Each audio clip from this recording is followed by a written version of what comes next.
What's up, everybody? Welcome to Brandon's Face. It's the podcast about a playlist. I'm Jonathan Beardsley. And I am Brandon May.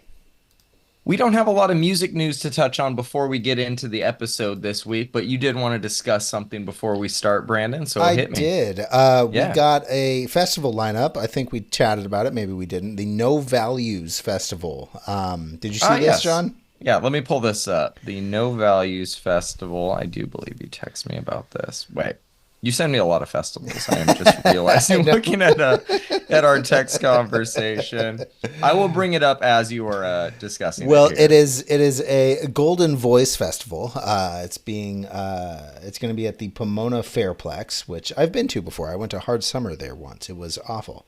And it has the following headliners: Misfits, Social Distortion, Iggy Pop, Turnstile, Bad Religion, and Sublime. And it has a number of different older punk rock, hardcore bands, and even some newer ones like Viagra Boys and Fiddler.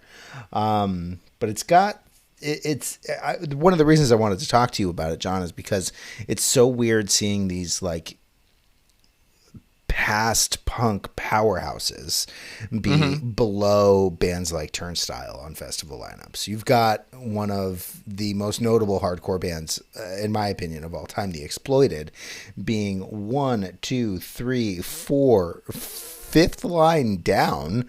Yeah.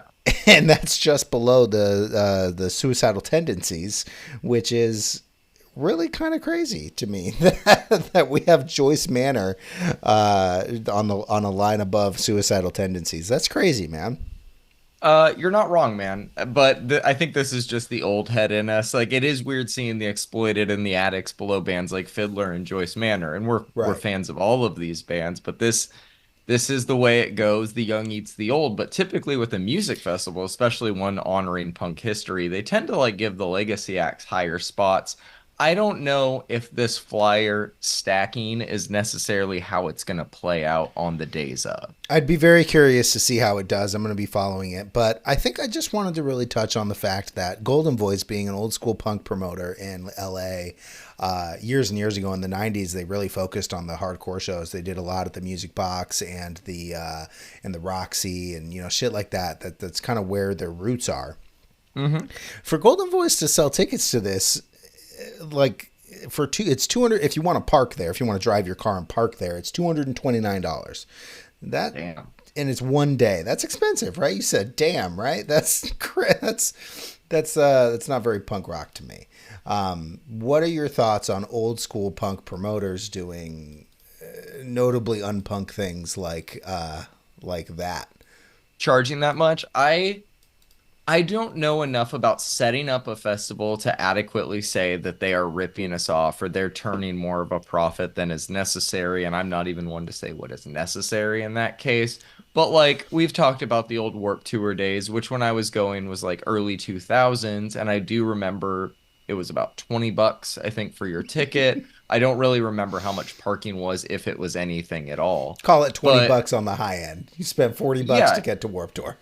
so to spend 200 now to see a day of punk like this, similar to you would see back then, is it a just a symptom of the times that it's $200, or is this just like a symptom of greed? I think it's hard to tell because there's so few competitors in the festival space for these niche punk and emo festivals.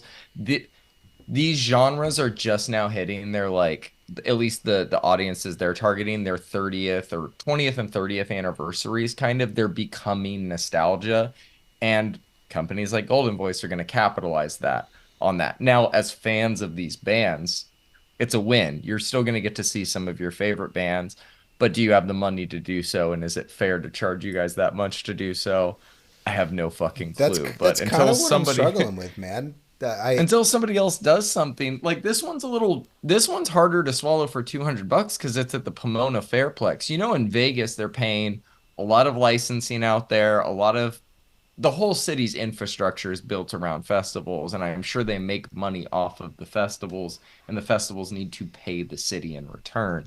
This is a little weird because a punk festival in Pomona should not cost that much to get into, but we don't know what the Misfits and Social Distortion are costing nowadays. I mean, I guess, right? That I guess might be what it is. I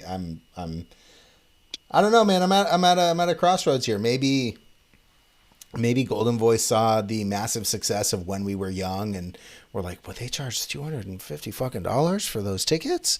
Like maybe we could do a nostalgia cast Pitching run. signs in the eyes. Yeah. I mean, when you want to pay homage to a genre that you started out with promoting as a promoter, I think it would be silly to. I mean, dude, if this was $100, I'd be seriously considering going. But it's $200 plus Hmm. $30 for parking plus fees.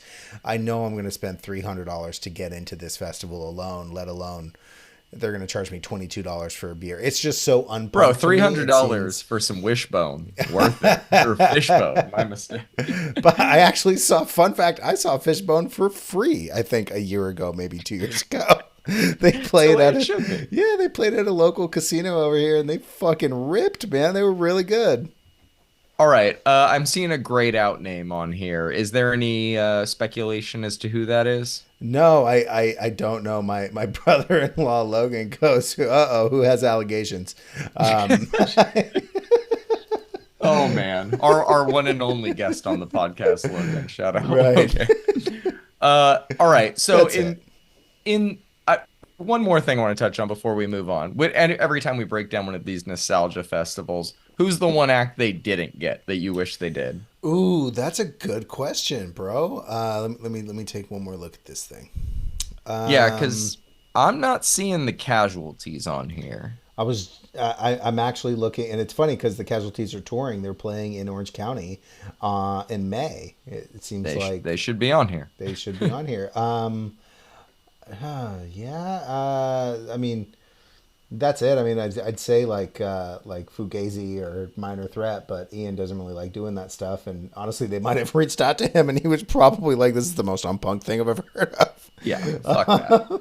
What's uh, Henry Rollins up to? well, Black Flag is actually on here, Oh, but there they are. Yep. They're but damn third line down. That's fucking weird to isn't that see. crazy? You would think to see Black Flag up at the top. Actually, Henry Rollins hasn't been a part of the band for so long, though, and in fact, No. Black Flag isn't even like the same band. They what's funny is I'm pretty sure the lead singer of Black Flag right now is Mike Vallely. Do you know who this is? Skateboarder, very famous skateboarder. No. Let me see here.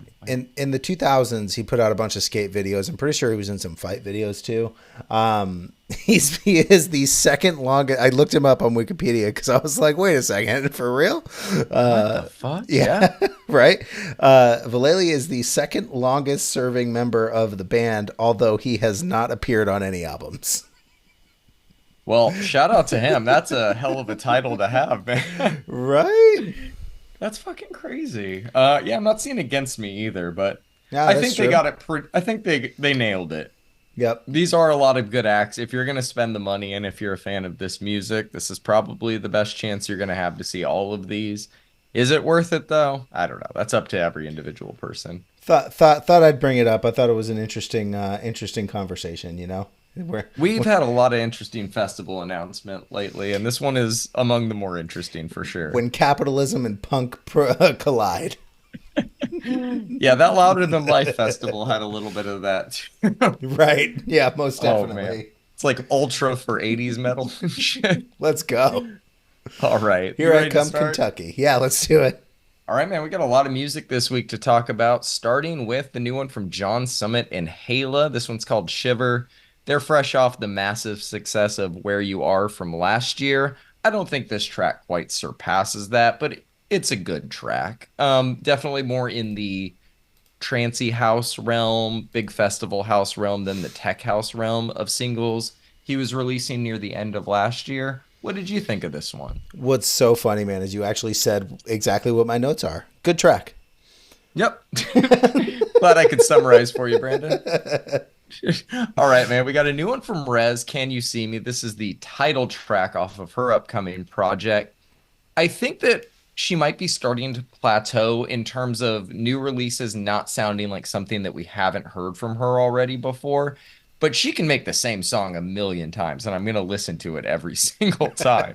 I thought this was really good, but what were your thoughts on it? She's getting slower and heavier with every release from this album rollout. I like it, man. It's Res. Like you said, It's definitely it Res. sounds like Res because it do be that. Heavy bass. All right, we got a new one from Naya Archives. Silence is Loud. It's a good track, but I am much more excited of the album announcement that came along with it. This is the title track off of it, and it drops April 12th. What are your thoughts on all of that information? Yeah, I listened to this track like a dozen times. I'm so stoked for the album, man. I genuinely think that this is going to be one of the better electronic records of the year.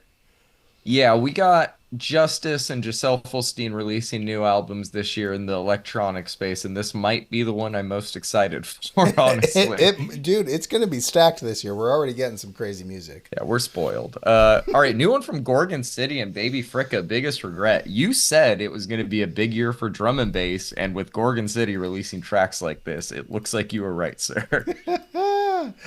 What I love is that I think they did this themselves. Like this is a Gorgon City drum and bass remix of a Gorgon City track, and I would love to hear them just redo all of their music as drum and bass tracks. I think that'd be It, fucking awesome. that might be asking a little bit much, Brandon, but I think they might make some more drum and bass going forward, unless they do every Gorgon City album Gorgon's version, like Taylor. One can only hope, John. One can only hope. I know, you're right. Life's long. Make something out of it. All right, we got a new one from Alex Perez called Psychosis. This might be one of the heaviest electronic tracks we've ever covered on this podcast. It's ridiculous, Brandon. My notes are, God damn, this track goes hard. Too It's hard. so heavy. It's so good, man. Sometimes I start the playlist at the beginning in the morning on my way to work, and let me tell you, some tracks are too heavy for 7 a.m. Or maybe they're just what you need. You never know. Yeah, right. All right, your thoughts on the new Carol G. Tiesto Contigo song? Very curious. Okay, so I actually need your help. This Yes. is good. It's a No. No. Carol G track. I like her vocals on it. Yes. What is this song? It's not this. This is a flipped over, redone version of another song that I can't put my fucking finger on. Yeah, Did you hear okay. it? Yeah, I'm gonna put the caveat at the beginning. Carol G's vocals are great. Carol G Army, do not come after me for Carol. Carol has nothing to do with the problem of this track. This fucking sucks. It's a lazy Latin reinterpretation of Bleeding Love by Leona Lewis That's over a what it bare is. bones Tiesto beat. That's what It it it is. is this isn't even let me copy off you, but not enough so the teacher notices. The teacher fully fucking has been like, I graded this paper, dude. I know exactly what this is. You can dance beat it up all you want. I hate this. This is everything I fucking hate about music right now, man. I'm Oh glad man. I didn't throw it on just because there was 10 other songs I wanted to cover, but I'm glad you did because I wanted to fucking hate it on the air. Thank you. All right, we got a new one from Dua Lipa, Training Season. So her last single, Houdini, did not become the hit I thought it would. I'd be hard pressed to tell you a single line or melody from it right now. We covered that song. We So did. I really didn't look forward to her new album much, but this is a step in the right direction as far as I'm concerned. The amount of plays it's getting in my daily rotation has only gone up since its release, which is actually kind of rare. And the music video, I realized, features the extended mix of the song, which is on streaming as well. There's kind of an elongated dance bridge to end it. Really, Sick. really, really good stuff. Yeah, I fucking loved this one, man. What were your thoughts on it? This is a great song, man. Dua Yeah. Lipa did it, bro. This is a great song. I hope that it becomes the hit that Houdini didn't. I also couldn't hum a melody from Houdini, but I remember really liking it. And yeah, man, this is I got $10. Anybody can bet me on that. I got $10 on a Coachella headlining slot for 2025. Oh, damn. Yeah, I think she'll have I mean, if Billy's done it after two albums, I don't see why Dua couldn't do it after three with equal success for I think the sure. only reason why she isn't on the lineup this year is because her album wasn't done and she wanted to have an album full of I work yet. I would also guess her label has a world tour planned that they're going to announce the second this album drops. And Probably. she's going to be working until that next year Coachella spot, which will probably be the culmination of this. That's my guess. That's how I think it'll play out. Yeah. All right, you threw this next one on. Mon Laferte, how I think you say the name, Obra de Dios. This is absolutely beautiful, man. Love her voice, love the instrumental. The sax over the bass in this is just phenomenal. No idea who the fuck this is, though. Where did you find it? I have no How clue. did it end up on I here? have no clue. Honestly, sometimes when people are playing stuff at work and it's Spanish music that Oh, like okay. really grabs my ear, I'll like Shazam it and then go back through my Shazam's playlist and kind of like be like, oh, what's this? And maybe I'll hit follow. I have a feeling that's what this is. Okay. Well, But yeah, this track is fucking beautiful. It is just gorgeous. Like you said, I love the sax. I love the strings. Her voice is just kind of floating over these instrumentals. Dear God, man, this is so good. yeah, like smoky Latin indie, kind of Maria's-esque. Yeah, it's real good, man.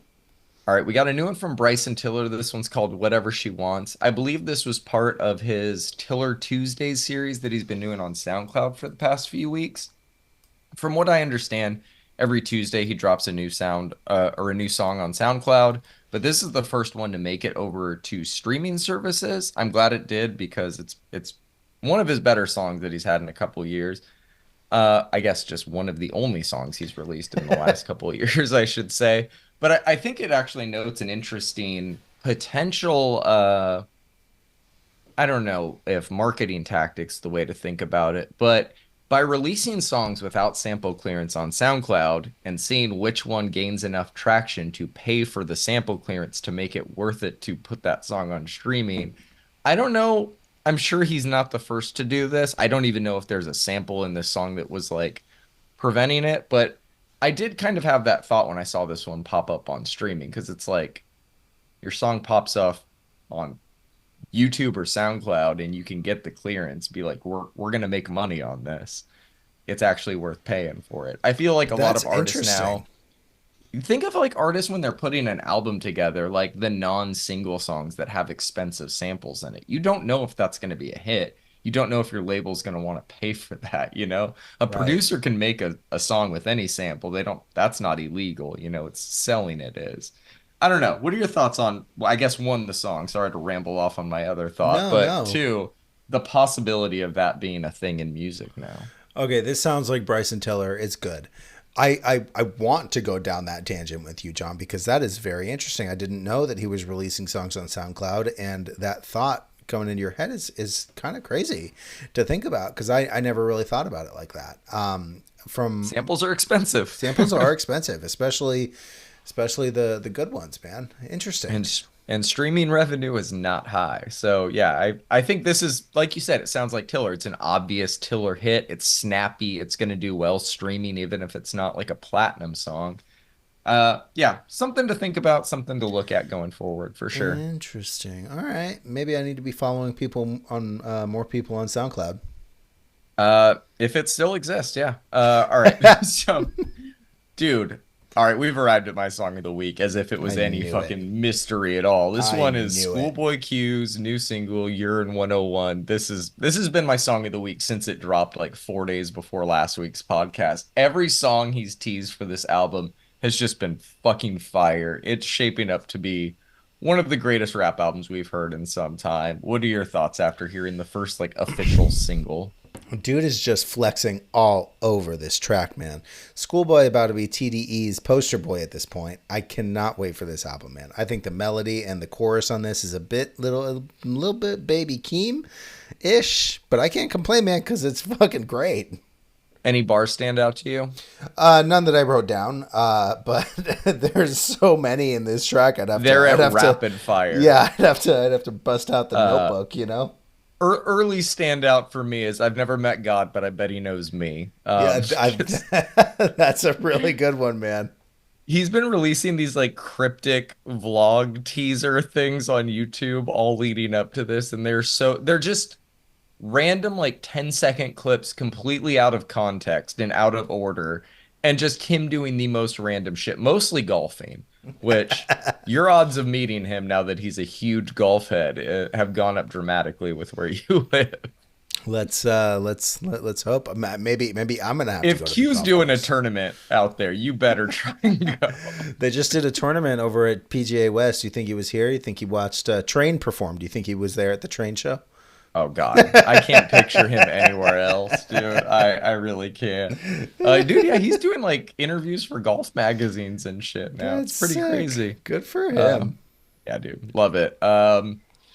Cannot wait for that album. All Yep. right, so we got a new one from Buddy, like this. Really, really solid track, I thought. Was hoping he'd put out some new music soon, and this did it for me, man. His flow is just really fun to listen to, and the beat was pretty good too.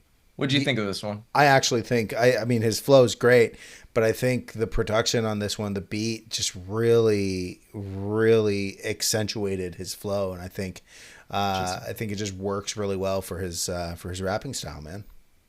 I still don't think Coochie Mama got enough love as a single. That track is so fucking good. It Legit, is. like, It really is, man. it's so good. Should have been All on the right. radio. If that track was released in 2006, it would have been in every middle school dance of all time. Yeah, I'd be riding in the back seat of my parents' car listening to that with my mom driving, not thinking she has any idea what it's about. For She sure. definitely knows what it's about. All right, so let's talk about the new Beyonce songs, Texas Hold'em and 16 Cartridges. I don't think country will ever be my thing, but I respect her for diving headfirst in with full commitment to the genre.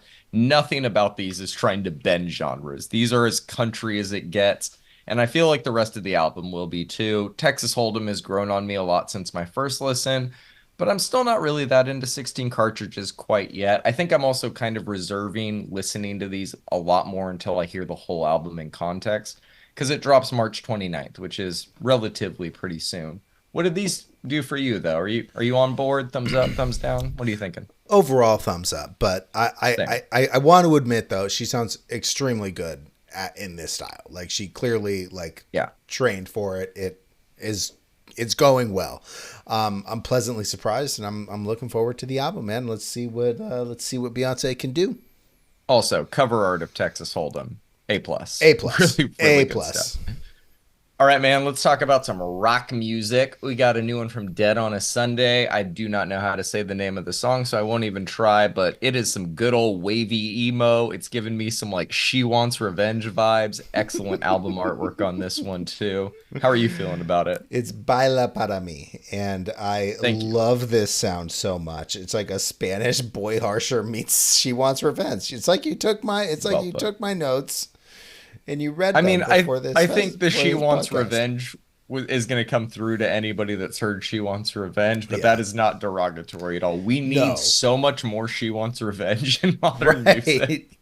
You know, man, It's I severely lacking. they did a festival out here that we went to. I think it was 2016, and it was the Stone Roses. She Wants Revenge and the Psychedelic Furs, and She Wants Revenge. I can just still feel their bass reverberating through my fucking Yep. rib cage, man. Like, dear God, that was crazy. Great show. Yeah, I mean, I have not seen She Wants Revenge, but I feel like Placebo and them are kind of hand in hand in that overall bass heavy like 90s sound. Right. Oh man, No, this was really, a good really track good though. shit. Yeah, good shit from Dead on a Sunday. We will have to cover more of theirs. Agreed. All right, talk to me about this new one from Div, Brown Paper Bag. I have loved this band since I found them in like 2016, 2017.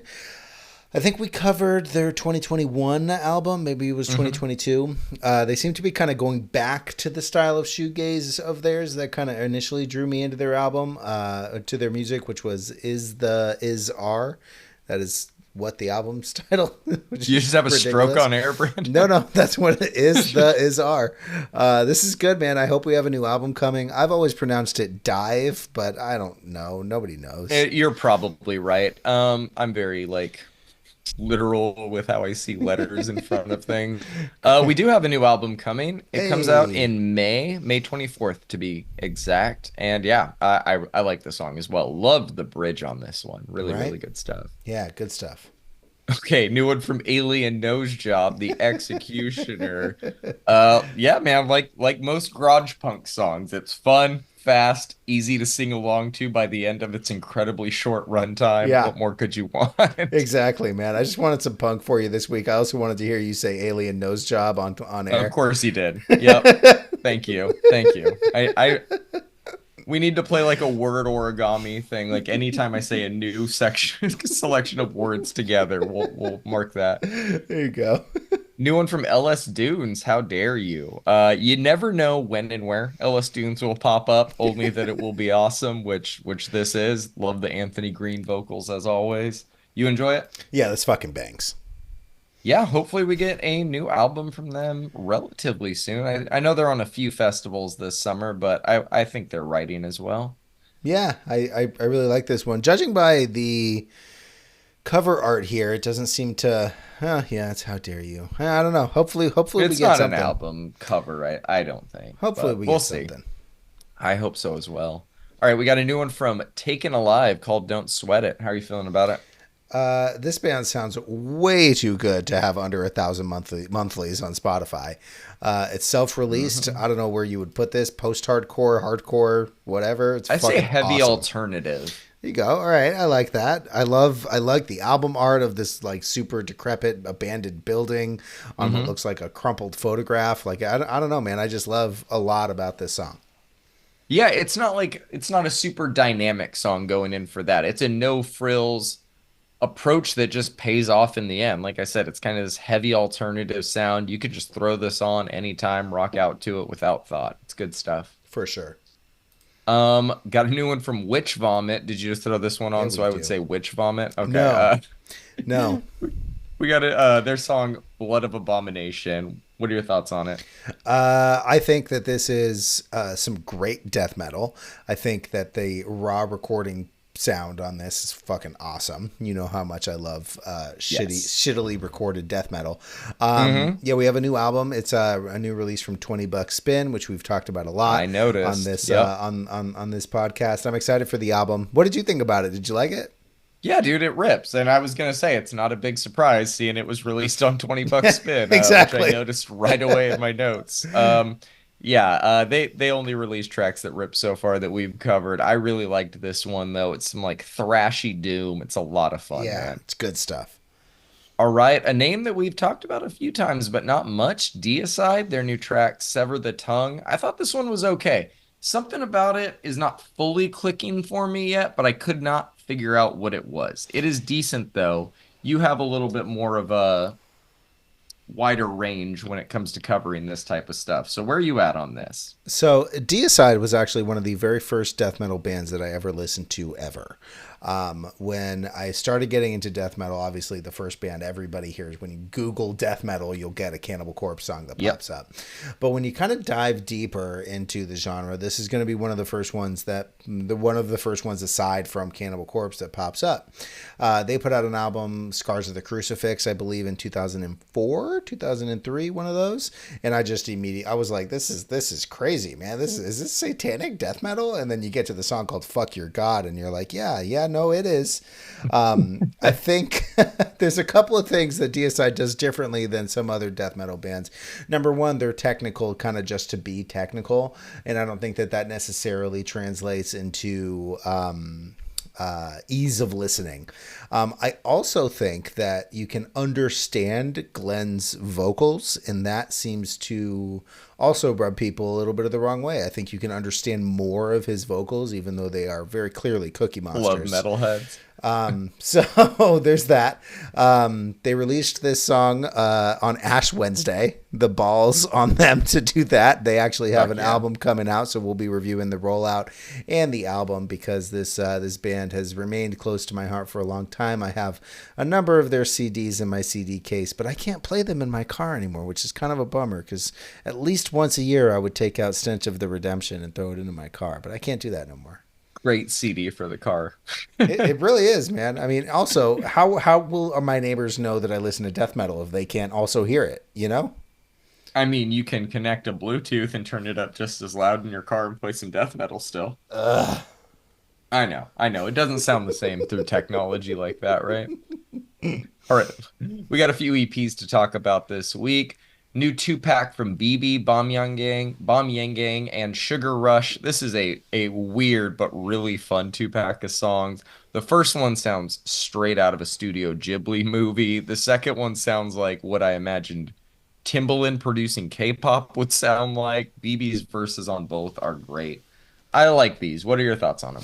So I typically will like restart this playlist every day, Hmm. and kind of go through the singles pretty much every day for about a week.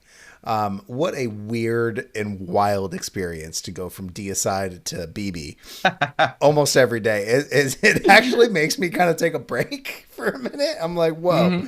that's I'm getting whiplash here. This is these are okay. The first one's not really my vibe. The second one's all right. It's not they're not my favorite style of music here. Fair. I don't know if it would make it any more your style, but reading the translation to the first song helps a lot. It's a very Got it. whimsical and fun and stupid song, and we're gonna cover her more as an artist as she releases stuff. But going through her past stuff, it's really fun, man. I think you'll dig some of her stuff. But these ones are quite shocking to be your first dose of BB. I'll say that. Yep. All right. We got the deluxe edition of Desire I Want to Turn Into You by Caroline Polachek, or I should say the Ever Asking edition. I was gonna say, It's a bro. solid deluxe, man. Dang is still my favorite, but Spring is Coming and Butterfly Net with Way as Blood are beautiful too. She actually added a new track or another track to the deluxe, I think today, one with OPN. You I don't gotta know if love it's on her. the version. Yeah. Just never stop adding. Keep going. We want Dawn to 3. All right. But yeah, dude, I threw this album on today again, and it still hits. All the deluxe tracks hit just as good as the album did, man. What do you think of these? So my buddy hit me up yesterday actually, and he was like, "Hey man, I'm at the gym, but I've been listening to screaming all day. Do you have any good pop stars I should or pop singers I could listen to?" Obviously, my first answer was Caroline Polachek. I think everybody Hmm. who is a longtime listener of the podcast can guess what my second pick was, and that was Carly Rae Jepsen. But Sure. I go through Desire I Want to Turn Into You pretty much once a month still at this point. I fucking Yeah. love this album, man. And her Oh, it's so voice is good. enchanting. Hmm. Obviously we had heard Dang in the redo of Butterfly Net, but all of these tracks are just as good as the album cuts, man. She is an incredible musician, this Caroline Polachek. I have to Hmm. say, after listening to Butterfly Net like 18 times this week, with the Way is Blood version, I have to say she sounds Way is Blood specifically sounds a lot like Karina from Pussifer. Ah, And interesting. there's a specific song I'm thinking of, and it's like somebody's name that they sing. And I'll try to find it. I'll throw it in the show notes so people can sit and compare. But it reminded me of that, and it makes me. It's on Money Shot. It made me go back and listen to Okay. Money Shot, which is a great album as it is. Everybody should listen to it. But yeah, man, like you said, man. I mean, Spring is Coming, Coma, even the acoustic version of I Believe they're all beautiful, bro. Oh, dude, they are gorgeous. I have not listened to Pussifer in a minute, so I'm gonna have to like You should. listen for that next time I do. They actually, I was going through like some upcoming release calendars, and I saw like an APC Pussifer something else release, and I was like, what the fuck is this? And I guess there was like a concert essentially Yeah. like going through the years of Maynard, kind of minus Tool, but then they ended up doing like a Pussifer cover of Sober by Tool with all of the Tool people playing it. So it was Tool playing Sober at a show. I know what you're Yeah. talking about. I think it was at the Greek or the Bowl in LA. I think it was Yeah, his something 50th like that. birthday. Yes. Pretty sure Yeah. Les Claypool was there, which would have been fun. Yeah. I saw Les Claypool and Primus open for Tool the one time I saw Tool, so that does make a lot of sense. You saw the best show, bro. And Coheed right before that. It was a weird Halloween. All right. Yes.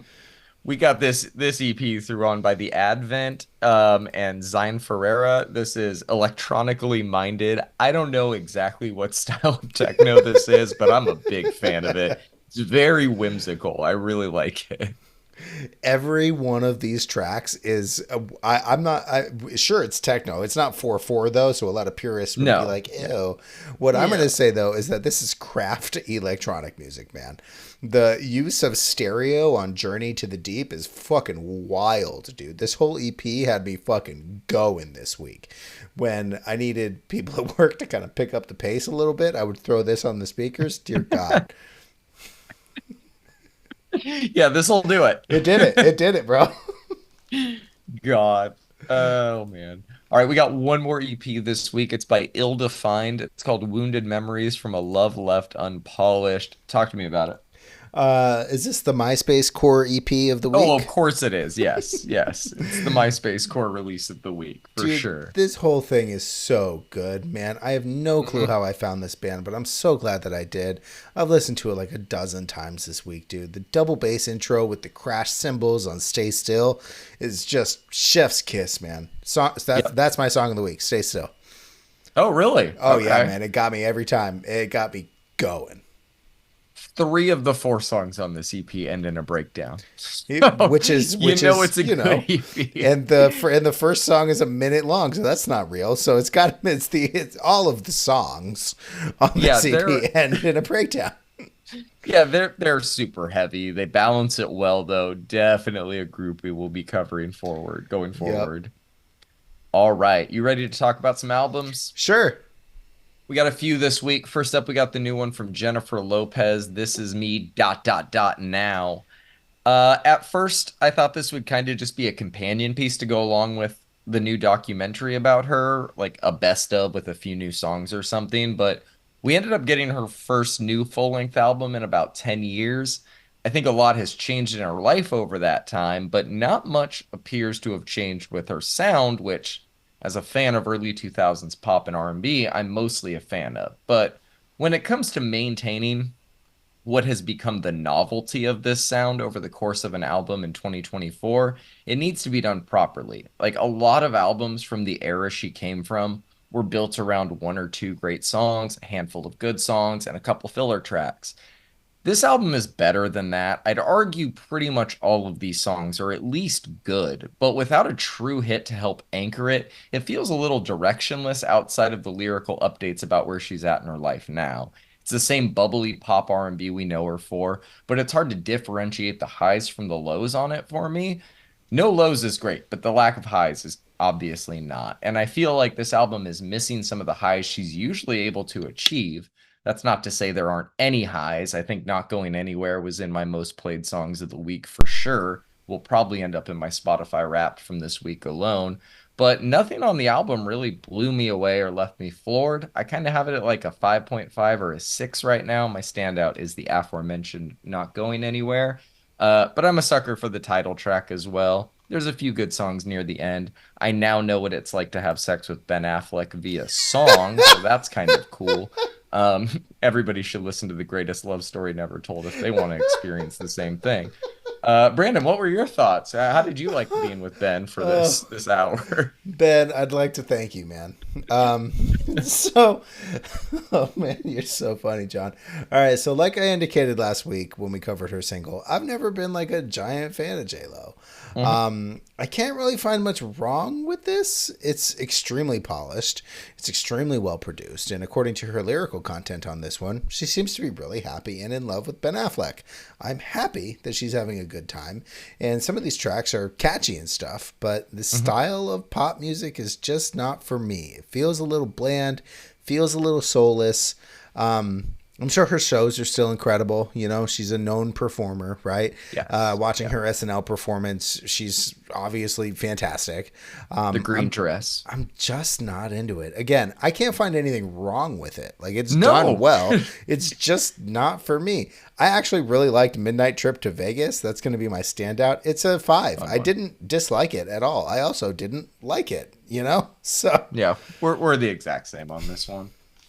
All right, let's talk about this new one from Mother Mother Grief Chapter. So I've listened to a few tracks of theirs over the years, but this is my first time hearing a full album. I didn't really know what to think based on the singles I had heard. I don't know if we covered any. I've kind of just been listening to this one behind the scenes a little bit. But the album we ended up with is really good. It's as charismatic as it is creative, and they do a really good job never letting things get too stale. They also snap into some really fun instrumental sections that get surprisingly heavy at times. Mm-hmm. But this album is never one thing for very long. It all sounds cohesive, but they managed to touch on so many different moods throughout this 40-minute runtime, which honestly took me by surprise when I got to the end of it on my first listen. It felt like I had listened to at least an hour of music. And not in a bad way. It doesn't drag at all. They just managed to pack so much into these 12 songs on here that it feels like a much longer experience. And the songs that they give some of that extra time to, like Forever and Normalize, really do benefit from it and help provide some of the best moments on the album, in my opinion. This one is going to go very nicely after Group Love's This Is This, whenever I'm in the mood for some energetic alternative There indie you pop go. rock. I'm giving it a strong 7. My standout is The Matrix. How are you feeling about this album? All right. I guess you answered my first question on my notes here. Did we cover any of these songs on the rollout? I don't really remember them. Nope. However, Surprise. I will certainly remember this album. Number one, never hide anything from me again, John.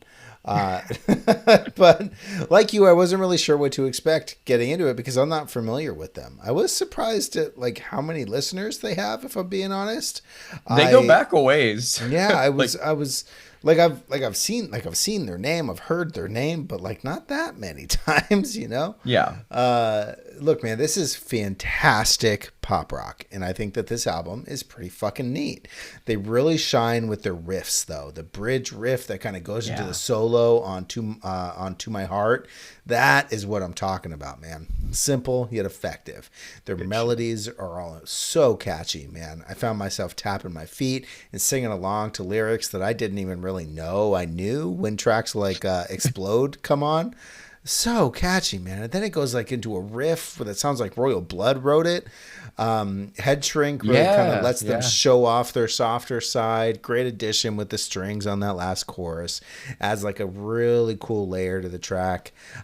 Days has arguably the best vocal performance on the album. A bunch of harmonies and range to show off with what sounds like a Yeah. banjo riff is both audacious and poppy, and it worked incredibly well. Chris Traeger core. There it is. They have some pop punk energy on Normalize and has a pretty Yeah. neat message, man. I was expecting the album to kind of like wind down halfway through, like a lot of pop rock records tend to do. But tracks like The Matrix and End of Me kind of really tie the room together here, man. I Yup. loved this album, dude. I'm gonna give it's a 7, not quite an 8 out of 10. My standout is Explode. It's just so fucking catchy, dude. We are 2 for 2 on our thoughts for albums so far this Yes, week being in sir. line. Let's see if we go 3 for 3. What are your thoughts on the new Tinlicker album, Cold Enough for Snow? All right, are you ready? Yep. House music albums that are over an hour long can be one of two things. One, exactly as long as they should be, taking the listener on a journey, or they can be repetitive and quite honestly a little trudge to get through.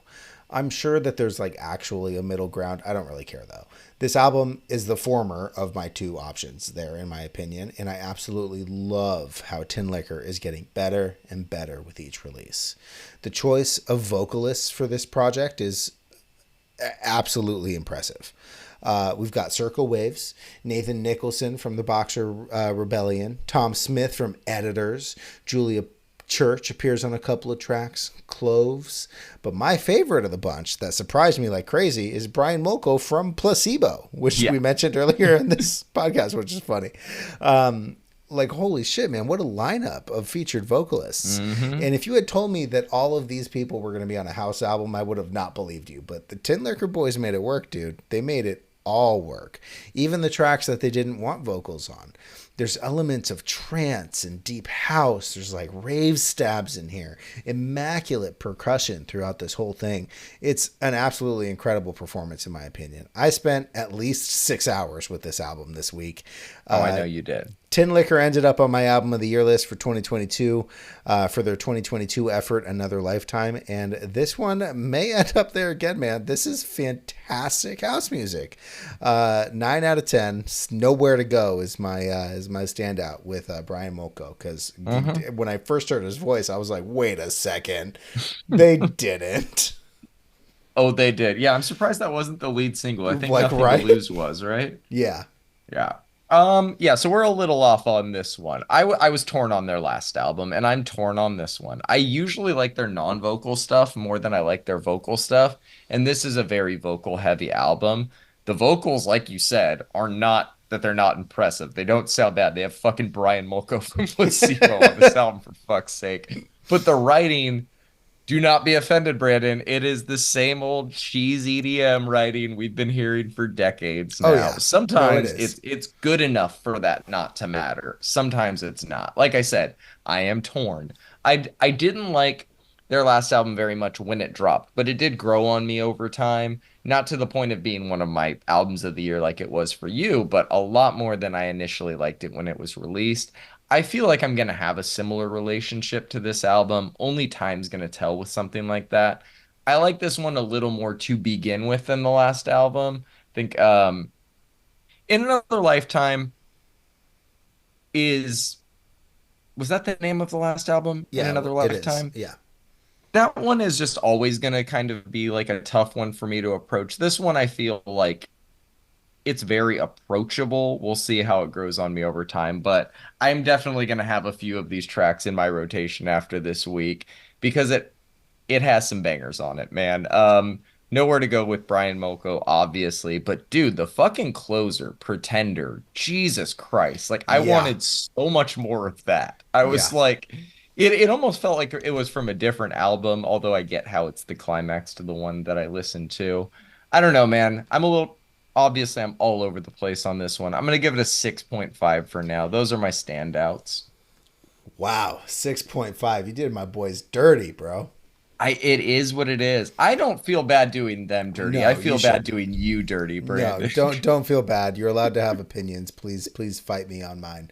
Okay, we'll do. If somebody can in the comments, please explain to me what the song "Fire in Your New Shoes" means. That would be fantastic. Isn't that a Cascade song. Cascade song? That's completely nonsensical lyrics. That is an absolute banger. Absolutely, yeah, that's that. Yeah, yeah. No, point taken. All right. All right, man. Talk to me about this new one from Idols, Tank. Oh man, Idols. Let's go.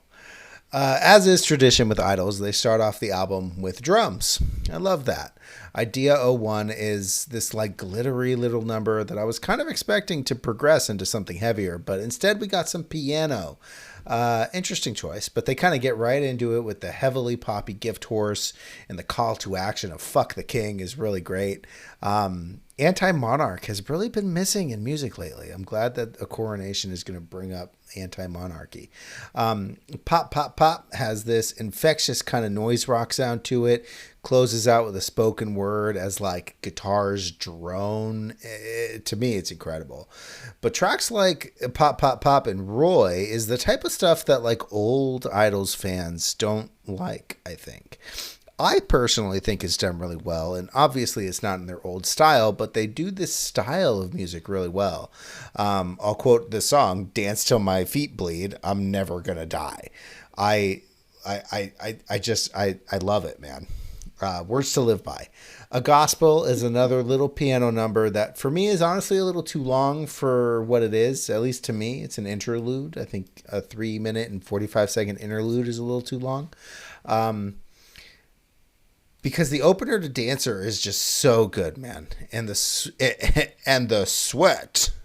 I love the surf rock riffs. I love the downtuned bass lines. The upbeat chorus and the way Joe just makes you feel the fucking music on this one is just great. I loved Grace when it dropped, and I still do. Hall and Oates is just so great, man. It brings back those gang choruses, and it feels like their older stuff. I bet this track rips live. Jungle also feels like something that could have been on like Brutalism or Ultramono. Gratitude has like more of that noise feel to it, and they're really like embracing the fuzz on this record. I love that. Yep. I think it's extremely fitting for them. Monolith kind of slows it down to the end.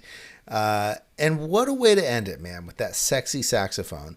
Lyrically, I haven't really digested the whole thing, but from what I've heard and listened to, it's really great. I'm sure my appreciation of this album will only grow, kind of like it did with Crawler. I love the new direction they're going. I don't think we need another Joy as an act of resistance. I think that they've done that. I think that they're moving forward. Yeah. And I hope they continue to find big success. This is the second album of theirs produced by Kenny Beats, and I think Kenny helped them with the direction of where they were going a little bit, but I think everything you hear is IDLES, and I think I fucking love it, man. It's somewhere between an 8 and a 9 for me. Dancer or Hall & Oates or Gift Horse, just call all three of those my standout. What did you think about this one? Will do. It's great, dude. Easily my favorite of the albums of theirs that we've covered together so far. The Yeah. writing and performances are just not just great, but unique. Like you said, the production from Kenny Beats and I think Nigel Godrich on this one too Yep. provides some added depth to the instrumentals, and everything just seems to move along with purpose on this album. I do think it loses a little bit of steam near the end, but it's not really a but it's still a really great album. It has a lot of great songs on it. I think it's an undeniable like 7.58 minimum. Gift Horse and Dancer are great, but Pop Pop Pop and Roy are actually my standouts on I this one. knew they would be. They're very King Cruel. Yes, yeah. Pop Pop Pop I think is the most played one for me this week. But yeah, dude, I really liked this album. I thought it was great. That's amazing, man. I'm glad you liked it more than Crawler, more than you at least liked Crawler initially. Exactly. Yes. I do like Crawler quite a bit more, much like the Tinlicker one we were talking about. But yeah, this one right away, I was like, this one kind of rules. Sick, I man. I'm feel glad you like liked it. I feel like having heard their older stuff and knowing it now, but that not being necessarily like the thing I was initiated into with them helps me accept this newer sound of theirs a lot easier because it is kind of like the sound I got into them with, like that Crawler stuff. So Right. it's interesting to work backwards, but I think they're still making really good music regardless of how heavy or whatever it is. You know, I think with Idols, I think with Brutalism and Joy is an Act of Resistance, and even Ultramono, they really had a lot more of a punk sound to them. I think Joe, the lead singer of Idols, got really tired of hearing that he was in a punk band and he is a musician and not a punk rocker, which notably are not very good musicians traditionally. So it's one of those things that like maybe they really wanted to distance themselves from a punkier sound, even though there's plenty of that on this album. You just got to maybe wait a minute for the songs to get going. I love the way that each song kind of progresses, and like you said, everything has purpose on this album, and I think that it's really well crafted. So, I couldn't agree with you more, man. yep. All right, you ready to talk about this new Chromeo one? Are you? Oh man, I don't know. I don't know. It's like it's a good album. It's catchy, it's funky, but I don't it's all the Chromeo things. It's smooth, it's sleek. They're known for like a very specific sound and they provide it in abundance throughout this album. I think if you're a fan of Chromeo like we are, you're definitely going to find something to enjoy on here. The only aspect of it that let me down was the lack of features. They aren't the type of group that needs a feature to make a good song, but after dropping one of their best songs to date with LaRue in the rollout to this album, I was kind of thinking it would have a few more collabs on it because I kept gravitating towards the one that it did have. Right. Still, what we got is a very solid album that deserves some love, even if I wanted a little bit more from it. I'm going to give it a 6. My standout is Replacements. What are your thoughts on this one? Yeah, man, this is indeed a Chromeo album.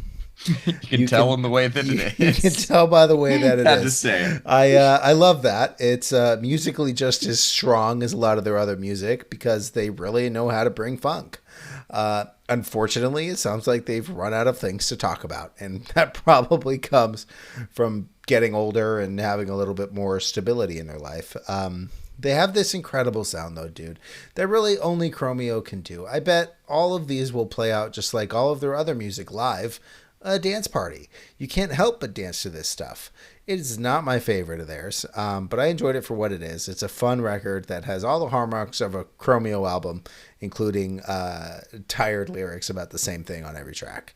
It's a 6 for sure. Definitely replacements. That's the standout. Yep. Yeah. I was like, by the time I got to the end of it, I'm like, okay, it's Magic Jordan meets SG Lewis. Like that's pretty much what For this sure. album For is. sure. Not bad, but I don't know. I really love seeing Chromeo live. Like I've seen them once. I've watched a number of their performances on the interwebs, and man, they always bring it. They've got so much energy to them, and their albums maybe just aren't like incredible album music. You know what I'm saying? Yeah, yeah. They're definitely like in that. I don't know. This one kind of feels a little bit better, but similar to that last Jungle one. I don't know. Maybe it's just like a little too poppy for our taste. I'm not sure. I mean, they probably could have cut 3 songs, bring it down Yeah, to like that would have 36 helped for sure. minutes instead of Yep. 54. I might have felt differently. It might have been Yeah. a 7. Woulda, shoulda, coulda. All Yeah. right. Talk to me about this new one from SLUG, Ohio. Hey, man, do you think this band is from Ohio? I do think they're from Ohio. I actually don't have much of a review. I just wanted to shine a light on a Ohio local hardcore band that still plays like they're actually in a hardcore band. I'm a big fan of the sound. I'm a big fan of their execution here. I love how drowned out the vocals are on this recording because I bet they're real loud live, and I'm sure that shit hits. This is good shit. It's somewhere between a 6 and a 7 for me. Empathy is my standout of this. I just wanted to listen to some hardcore. Yeah, dude. Like, that's exactly what it is. Like, what is there to say about it? It's 14 minutes of hardcore that does not let up. The production quality, surprisingly great for the genre, but everything about this album is overachieving. What it lacks in depth, I think it more than makes up for in energy. And I really enjoyed my time with it, man. I have it like a 6.5 to a 7. My standout is The Answer. Nice, good track. Yeah, this was released on Delayed Gratification Records, which I am a fan of. They've released a ton Oh, of yeah. hardcore music over the last couple of years, and I haven't thrown all of it on here because Because we I don't won't have let you. time. Even though the songs are 45 seconds to a minute and a half long, we don't have time to listen to all the hardcore music that is released. Unless some sponsors want to hop in and help free up our day jobs, then we'll make some time. All right. That does it for us this week. Join us again next week. We're going to be breaking down new albums from Darkest Hour, Job for a Cowboy, MGMT, Real Estate, got a few K-pop EPs. Erica DeCassia released a new R&B album this week. It's going to be a lot of fun. Make sure you're following along with the playlist this podcast is based on. You can find the link to that in the show notes. You can also find us on social media at Reddit and Instagram. Just search Brandon's Face Pod. We'll see you next time. Peace.